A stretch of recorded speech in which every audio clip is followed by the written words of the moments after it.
खर्वस्थूलतनुं गजेन्द्रवदनं लंबोदरं सुंदरं प्रस्यन्दन्मधुगन्धलुब्धमधुपव्यालोलगण्डस्थलं दन्ताघातविदारितारिरुधिरे सिन्दूरशोभाकरं वन्दे शैलसुतासुतं गणपतिं बुद्धिं प्रदं कामदम्। महाभारत जैसे महान ग्रंथ, अद्भुत ग्रंथ को लिपिबद्ध हो जाने के बाद महर्षि व्यास खिन्न हो गए, असंतुष्ट हो गए। उतनी प्रसन्नता उनको नहीं हुई। आइए आज हम जानते हैं कि महाभारत की रचना के बाद महर्षि व्यास असंतुष्ट क्यों हुए। एक दिन सूर्योदय के समय सरस्वती नदी के पवित्र जल में महर्षि व्यास जी ने स्नान किया। स्नान करने के पश्चात पवित्र स्थान में आसन लगाकर बैठ गए। महर्षि व्यास भूत भी जानते थे और भविष्य भी जानते थे। उन्होंने देखा, विचार नहीं किया, उन्होंने देखा कि प्रत्येक युग में धर्म संकरता के प्रभाव से संपूर्ण भौतिक वस्तुओं की शक्ति का और गुणों का ह्रास होता चला जा रहा है। भौतिकानां च भावानां शक्ति ह्रासं च तत्कृतं। श्रीमद्भागवत प्रथम स्कंध के चतुर्थ अध्याय के का यह 17वां श्लोक है। भगवान व्यास, महर्षि व्यास ने देखा कि लोग दिन प्रतिदिन श्रद्धाहीन हो रहे हैं, शक्तिहीन हो रहे हैं। मनुष्यों की बुद्धि कर्तव्यों का ठीक ठीक निर्णय नहीं कर पा रही है। लोगों की आयु कम हो गई है, भाग्य कम हो गया है, भाग्यहीन हो गए हैं। मुनीश्वर ने अपनी दिव्य दृष्टि से देखकर, समझकर कल्पना किया कि आने वाली पीढ़ी के लोगों की हीन बुद्धि के कारण वेदों का सही सही अर्थ समझना उनके लिए कठिन हो जाएगा। वो नहीं समझ पाएंगे और अपने नित्य कर्म की पद्धति में जो वेद विहित कर्म है उनमें वैदिक भूलों की संभावना बनी रहेगी। पहले वेद एक ही था, लेकिन महर्षि व्यास ने संपूर्ण वर्णों के लाभ के लिए, संपूर्ण आश्रमों को फायदा पहुंचाने के लिए वेदों को 4 भागों में बांटा। 4 भागों में इसलिए बांटा कि वो चाहते थे कि पृथ्वी पर यज्ञ जैसे पुण्य कार्य चलते रहें, यज्ञ त्रुटिपूर्ण न हो। इसलिए उन्होंने 4 भाग में वेदों को किया। ऋग्वेद, यजुर्वेद, सामवेद, अथर्ववेद। ऋग्वेद धरः पैलः सामगो जैमिनी कवि। ऋग्वेद के आचार्य स्नातक पैल ऋषि हुए। सामवेद के स्नातक जैमिनी ऋषि हुए और यजुर्वेद के निष्णात वैशंपायन ऋषि हुए। अथर्व वेद के निष्णात सुमंतु ऋषि हुए। व्यास जी कहते हैं कि इतिहास पुराणानां पिता में रोमहर्षण, यानी रोमहर्षण सूत जी के पिताजी का नाम रोमहर्षण था।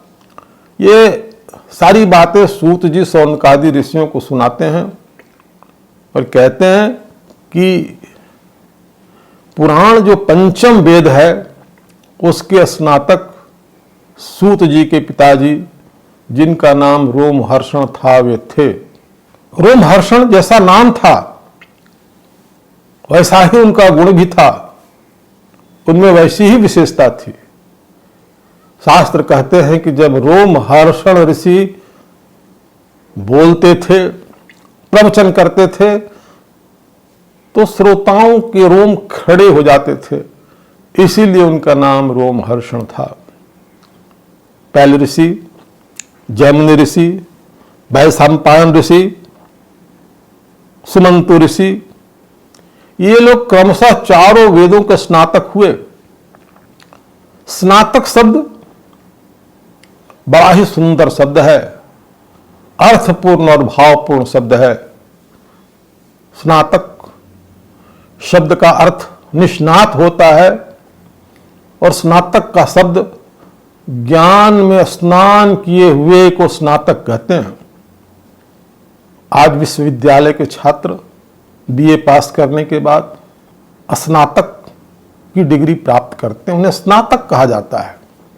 ऐसे छात्रों, ऐसे उत्तीर्ण छात्रों, बीए उत्तीर्ण छात्रों से शास्त्र के हिसाब से ऐसी कामना की जाती है कि जिस विद्या को उन्होंने पढ़ा है, जिस विषय को पढ़ा हो, डिग्री के सम्मान में उन्हें उस विषय में निष्णात होना चाहिए, यानी स्नान किया हुआ। स्नान किया का मतलब तैयार व्यक्ति जो स्नान कर लेता है वह तैयार हो जाता है, यानी शिक्षा में, ज्ञान में, उस विषय वस्तु में वह तैयार है। इस प्रकार उन्होंने वेदों का 4 भाग किया। अब उन्हें ऐसा लगा शायद वेद को भी सामान्य लोग समझ करके इसके अर्थ का अनर्थ न कर लें, इसलिए महाभारत की रचना उन्होंने अपने मानस पटल पर की। सर्वप्रथम उनके मन में महाभारत की रचना हुई, यानी महाभारत की रचना के बहाने वेदों के अर्थ को खोलने का प्रयास उन्होंने किया। जैसे भगवान शिव के मानस पटल पर रामचरितमानस रामायण की रचना हुई थी। रचि महेश निज मानस राखा, पाय सुसम सुहासन भाषा।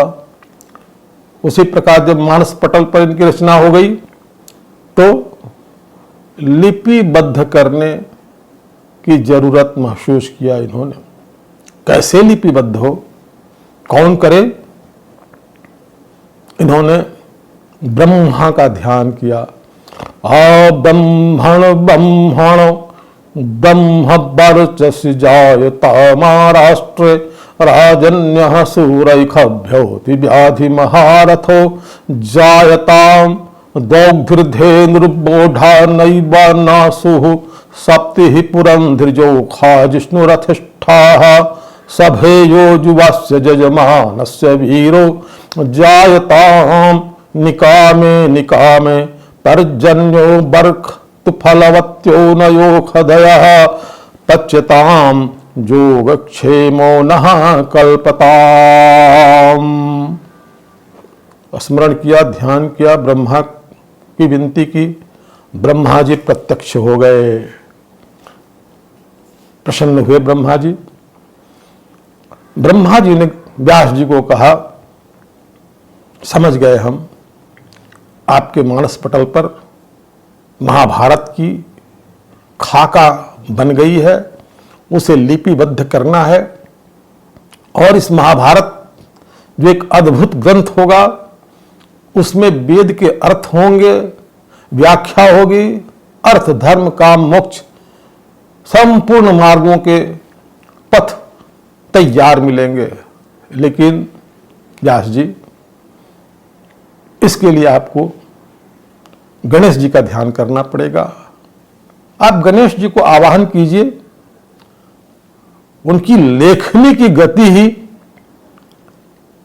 आप के महाभारत के वक्तव्य को लिपिबद्ध कर सकती है। इतना कहकर ब्रह्मा जी अंतर ध्यान हो गए। अब गणेश जी को प्रसन्न करने के लिए महर्षि व्यास जी सम्मुख रखे हुए गणेश जी की प्रतिमा पर ध्यान लगाया, कहा, ध्यान किया, और ध्यान करते करते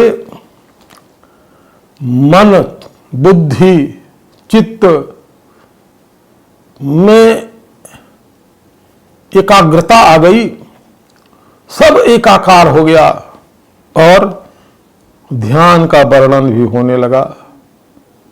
उनकी वाणी से उच्चारण होने लगा, गणनायक, सर्व सिद्धि फलदायक, अज्ञान और भ्रांति का नाश करने वाले बोध स्वरूप गणेश जी, आपको नमस्कार। गणेश जी, आपकी कृपा से जन्म जन्मांतर की भ्रांति का नाश होता है, विघ्न कांपने लगते हैं, वे तितर बितर हो जाते हैं। इसीलिए आपका नाम विघ्नहर है। हे गणेश जी, आप हम अनाथों के नाथ हैं। हरि से हर तक सभी आपकी वंदना करते हैं। गणेश जी, आपका ध्यान करने से परम समाधान होता है। मन स्वस्थान को छोड़कर आंखों में आ बसता है। अब भगवान गणेश की भव्य और भीम मूर्ति का ध्यान होते होते व्यास जी को गणेश जी का दर्शन होने लगा। उनकी वाणी और स्फूर्त हो गई और उद्गार प्रकट होने लगा। कहने लगे, गणेश जी, आपका उन्नत मस्तक सिंदूर से चर्चित है। आपके गंडस्थल से नाना प्रकार की सुगंधियां निकल रही हैं। भ्रमर यहां आकर गुंजार कर रहे हैं। आपके सूढ़ कितने सरल हैं। 14 विद्याओं के स्वामी गणेश जी अपनी छोटी छोटी आंख खिला रहे हैं। रत्न जटित मुकुट झिलमिला रहा है। कुंडलों में जड़े हुए नीलम चमक रहे हैं। शुभ्र दांतों में सोने के जड़े हुए कड़ाऊ पड़े हैं। उनको दिखाई पड़ रहा है भगवान गणेश का तोंद थल थल कर रहा है। क्षुद्र घंटिका मंद मंद झंकार कर रही है। तोंद पर के नाभि कमल पर कुंडली मारकर सर्प बैठा है।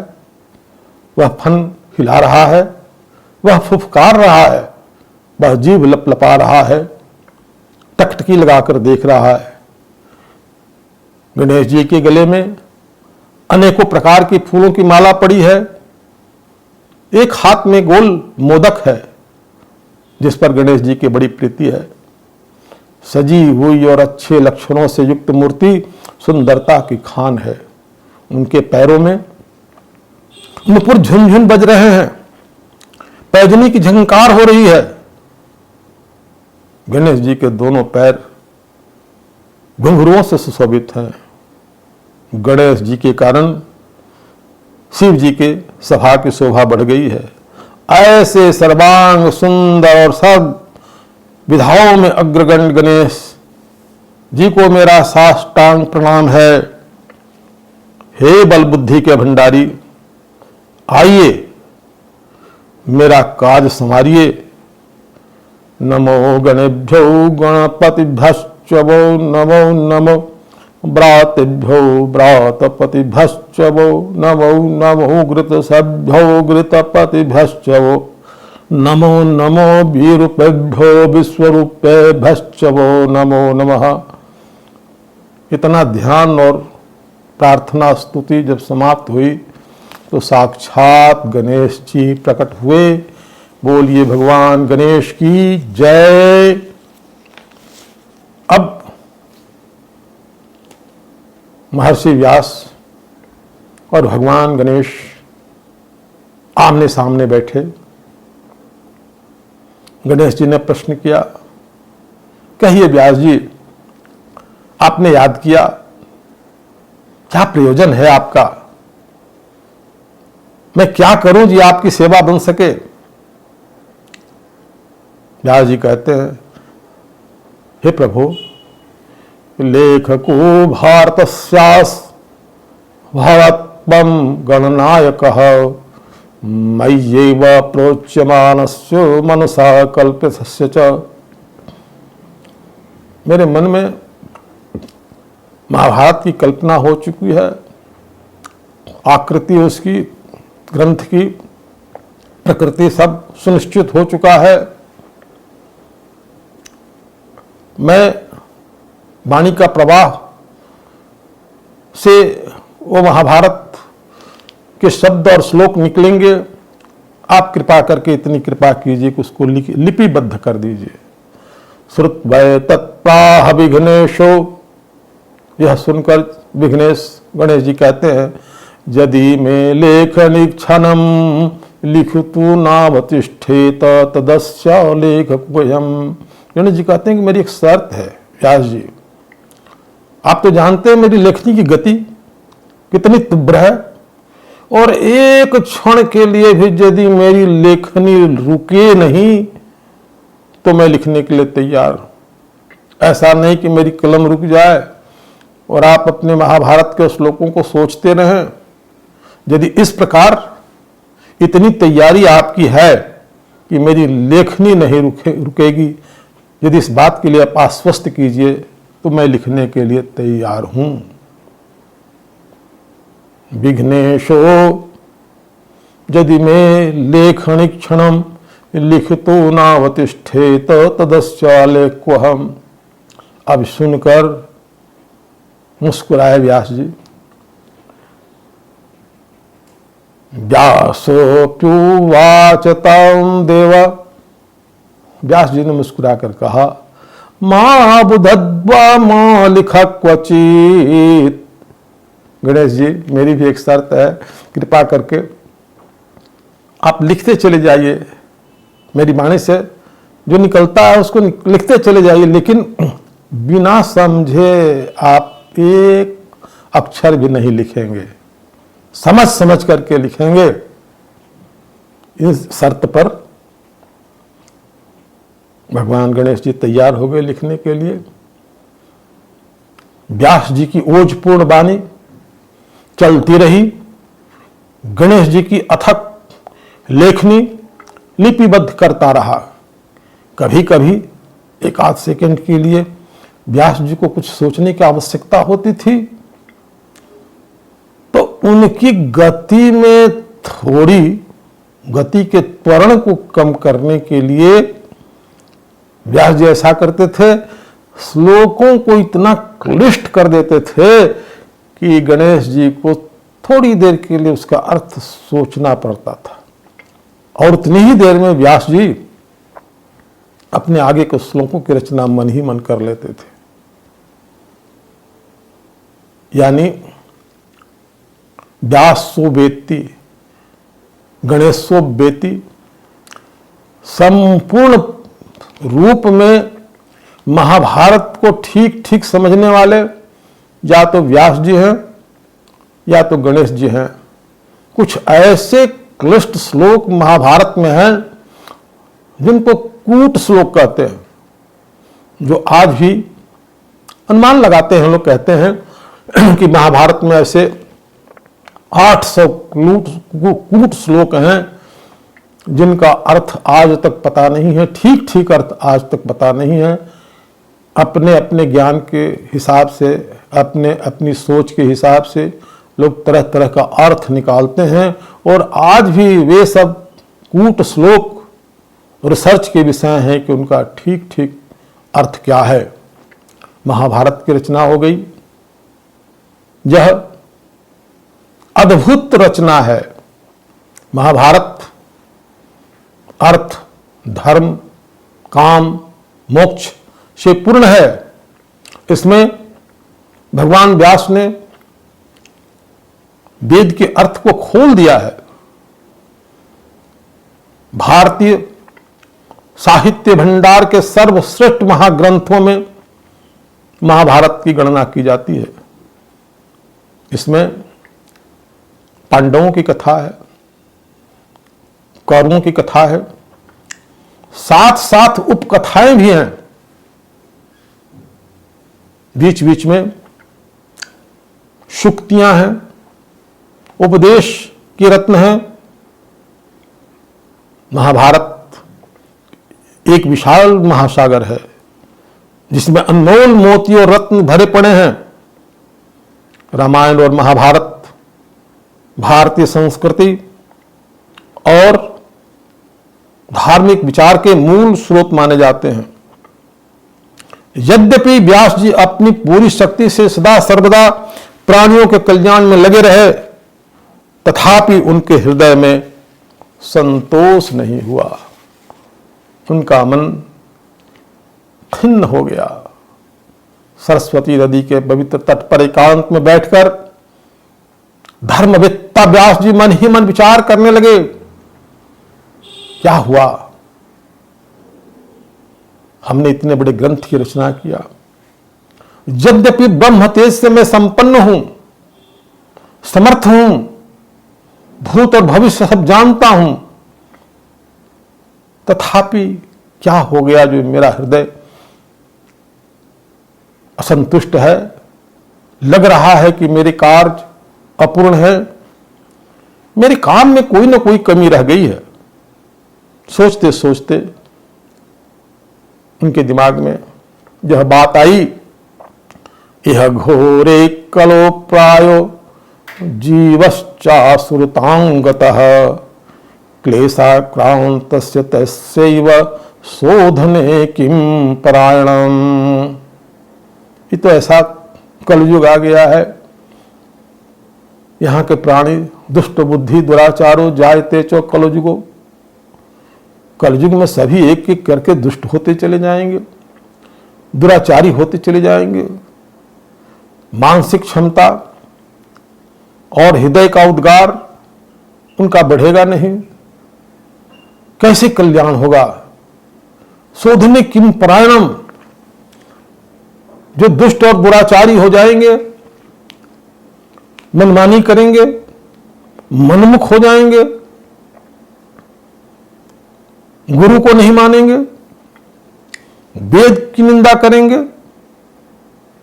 धर्म का आचरण नहीं करेंगे, वो महाभारत सुनकर और पढ़ करके भी जब तक आचरण में नहीं उतारेंगे तब तक उनका भक्ति भाव नहीं जाग सकता है।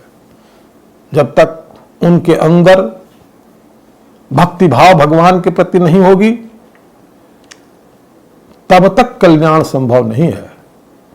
तो कैसे उनके जीवन में भक्ति हो, ज्ञान हो, वैराग्य हो? जब तक भक्ति ज्ञान विरागाणाम, जब तक भक्ति ज्ञान और वैराग्य तीनों का समावेश जीवन में नहीं होगा तब तक प्राणियों का कल्याण संभव नहीं है। ऐसा विचार कर रहे थे। इसी समय उनके आश्रम पर देवर्षि नारद जी आ पहुंचे। देवर्षि नारद को देखकर व्यास जी खड़े हो गए, प्रणाम किया, आदर किया, विधिवत उनकी पूजा की, उनको सुखासन दिया। नारद जी सुखपूर्वक बैठकर परम यशस्वी नारद जी ने मुस्कुराकर व्यास जी से कहा, प्रसर्ज महाभागः भवतः कच्चिदात्मना परितुष्यति शारीर आत्मा मानसेव जिज्ञासितं सुसंपन्नम अमापिते महदद्भुतं कृत्वान् भारतं जस्त्वं सर्वार्थम परिबिंहितम। पराशर जी महाभाग, हे पराशर के पुत्र व्यास जी, आप बड़े सौभाग्यशाली हैं। आपने जो चिंतन किया, आपने जो कार्य किया, आपने जो महाभारत की रचना की, इससे तो आप बहुत सुखी होंगे, मन भी आपका प्रसन्न होगा, होना चाहिए। आपकी जिज्ञासाएं पूर्ण हो गई होंगी।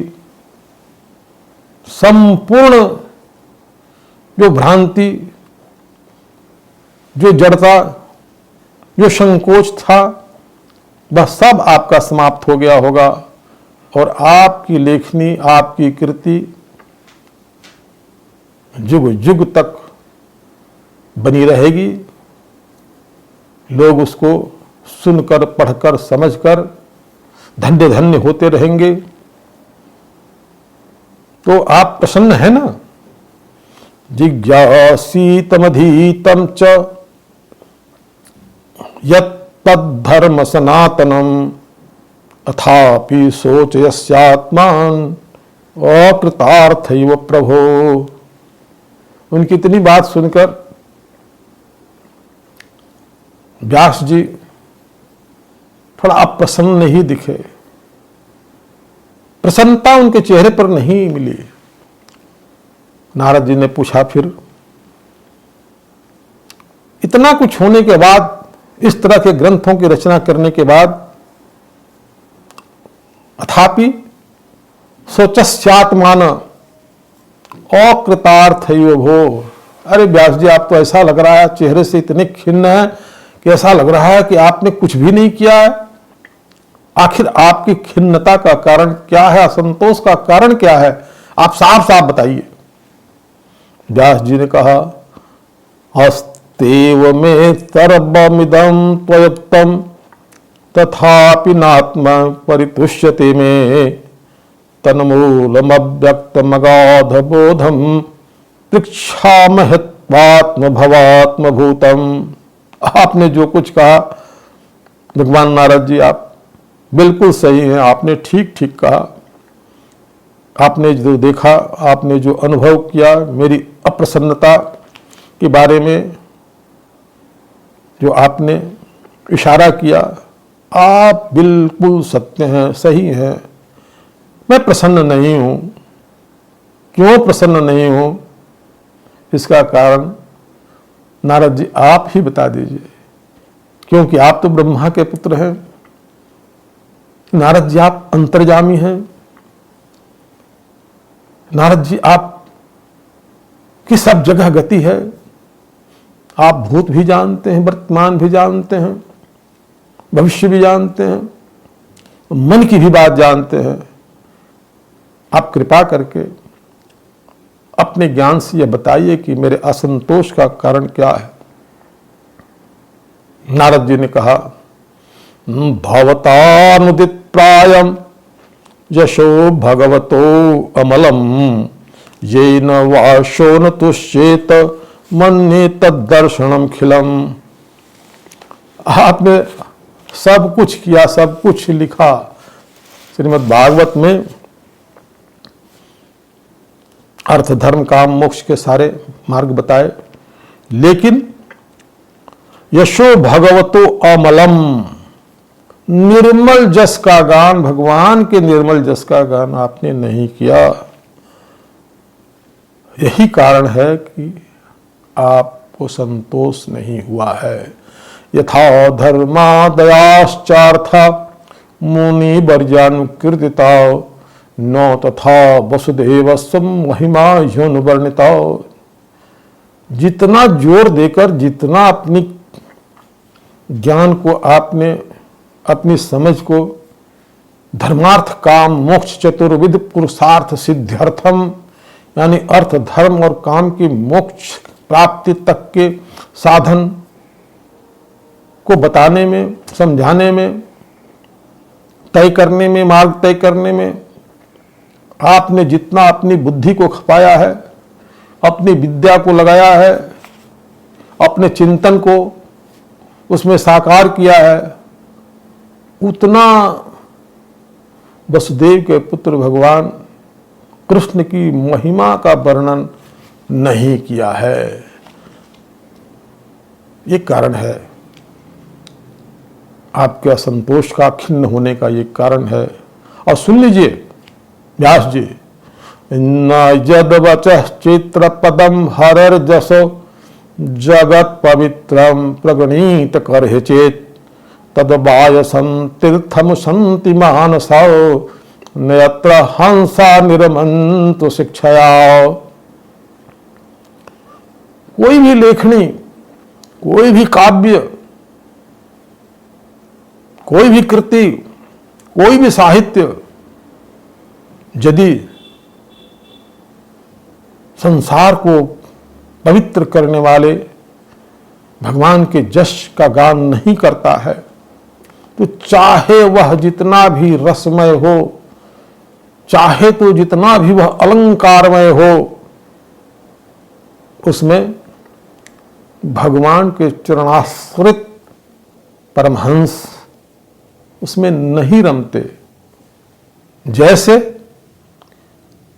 कौवों को उच्छिष्ट देने के स्थान में मान सरोवर के कमल वन में विचरने वाले हंस उस कौवों के उच्छिष्ट स्थान में नहीं आते, ठीक उसी प्रकार से जो परमहंस ज्ञानी महात्मा संत ऐसे साहित्य को, ऐसी लेखनी को, ऐसे काव्य को नहीं पढ़ते।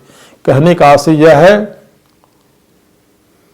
व्यास जी कि वह लेखनी बेकार है जिसमें भगवान का यश का गान नहीं हो। तद बाग विसर्गो जनताघ विप्लवो जस्मिन् प्रतिश्लोकमबद्धवत्यपि नामान्यतस्य यशोंकितानि यक्षिण्वन्ति गायन्ति गृह्णन्ति साधवः। तद्भाग विसर्गो जनताघ विप्लवो, जनता अघ विप्लव। चाहे लेखनी सामान्य से सामान्य शब्द से हो, चाहे ऐसे भी शब्द हो जो दूसरे लायक हो, अघ शब्द हो, लेकिन उनके हर श्लोक में यदि भगवान के यश का गान हो तो ऐसे श्लोकों को, ऐसे काव्य को, ऐसी रचना को शृण्वन्ति गायन्ति गृह्णन्ति साधवः। साधु, महात्मा, संत, परमहंस, ज्ञानी, जोगी, सिद्ध पुरुष ऐसे ही रचना को, ऐसे ही काव्य को, ऐसी ही कृति को शृण्वन्ति, सुनते भी हैं, गायन्ति, गाते भी हैं, गृह्णन्ति, कीर्तन भी करते हैं। तुम आत्मनात्मानमवह्य मोघदिक् परस्य पुंसः परमात्मन कलाम् अजं प्रजातं जगतः शिवाय तन्महानुभावाभ्युदयोदिगण्यात्। नारद जी ने व्यास जी को स्मरण कराया। बहुत सी शक्तियां छुपी रहती हैं, स्मरण नहीं होता, समय समय पर महापुरुष स्मरण करा देते हैं। हनुमान जी को भी पता नहीं था कि उनकी कितनी ताकत है, क्या उनमें शक्तियां हैं, क्या पुरुषार्थ है, क्या उनकी महिमा है। लेकिन समय पर उनकी भी महिमा का जब पता लगा तो अपनी उनकी महिमा से अवगत कराया गया। उसी तरह इनकी महिमा से अवगत कराते हुए नारद जी कहते हैं, परस्य पुंसः परमात्मनः कलाम। दास जी, आप परमात्मा हैं, परमात्मा की कला अवतार है आप। अजम, आप जन्मा हैं। व्यास जी, प्रजातम, आपने जन्म लिया है। क्यों जन्म लिया है? जगतः शिवाय, संपूर्ण संसार के कल्याण के लिए आपने जन्म लिया है। व्यास जी, स्मरण कीजिए, आपका जन्म ही संपूर्ण संसार के कल्याण के लिए हुआ है, सर्वभूत हितेरताः के लिए आपका जन्म हुआ है। तन्महानुभावाभ्युदयोदिगण्यताम्। इसलिए भगवान के यश का गुणगान कीजिए व्यास जी। तमाप्यतभ्रश्रुत विश्रुतम विभो समाप्यते येन विदाम विभुत्सितम आख्याहि दुःखैर्मुहुदर्दितानां संक्लेश निर्वाणम संति नान्यथा। प्रथम स्कंध के 5वें अध्याय का 40वां श्लोक है। आप की कीर्ति पवित्र है, आपकी विद्या पूर्ण है, आप भगवान के गुणगान करेंगे तो बड़े बड़े विद्वानों की, बड़े बड़े जिज्ञासुओं की जिज्ञासा शांत होगी और महान दुख में तड़पते हुए दुखियों का क्लेश बस भगवान की लीला का स्मरण करके, पढ़ के, सुन करके ही शांत होगा। इसलिए व्यास जी, अहो महाभाग भवान मोघदृक् सूचिस्रवः सत्यरतो धृतव्रतः उरुक्रमस्याखिल बंध मुक्ते समाधि नाम स्मरत द्विचेष्टिताम। इसलिए व्यास जी, आप की दृष्टि अमोघ है, आपका चिंतन विशाल है, आप शुचिश्रवा हैं, यानी श्रवा कीर्ति आपकी पवित्र है, आप सत्यव्रत हैं, दृढ़ निश्चयी हैं और क्रमशाखिल बंध मुक्त, संसार के संपूर्ण जीवों को बंधन मुक्त करने के लिए आप समाधि नाम स्मरत द्विचेष्टिताम, आप कृपा करके व्यास जी समाधि में चले जाइए, समाधि में जाइए और भगवान की लीलाओं का स्मरण कीजिए। उसके बाद फिर उसे लिपिबद्ध करेंगे। इतना कहकर हरि का गुण गाते हुए, अपनी बीना बजाते हुए नारद जी अंतर्धान हो गए। अब व्यास जी अपने आश्रम में आए। ब्रह्मणद्याम सरस्वत्याम आश्रम पश्चिमे तटे, यानी ब्रह्म नदी, सरस्वती नदी के पश्चिम तट पर सम्या प्रासैति प्रोक्तो ऋषीणाम सत्र बंधन। सरस्वती नदी के पश्चिम तट पर सम्याप्रास नाम का बहुत सा आश्रम है। ऋषिणाम सत्र बंधन सत्र वर्धन, वहां ऋषियों का यज्ञ चलते रहता है, कभी बंद नहीं होता है। और तस्मिन् स्व आश्रमे व्यासो बदरी खंड मंडिते, उसी में व्यास जी का एक अपना निजी आश्रम था जो बदरी खंड मंडिते, यानी बैर के जंगलों के बीच था। चारों तरफ से उनके आश्रम के बीच में बैर के गाछ थे। बैर बुद्धि विद्या का प्रतीक माना गया है। सरस्वती जी को बैर चढ़ता है।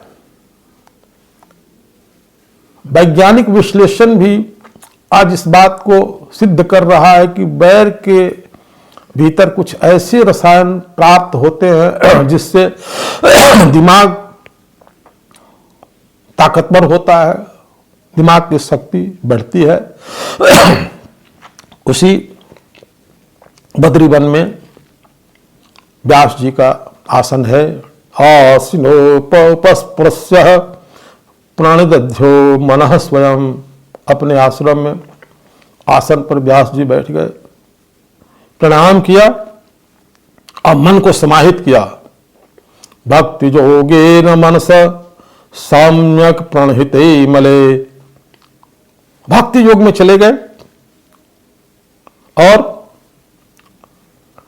अपने मल को प्रणहिते मले, आसन से, प्राणायाम से,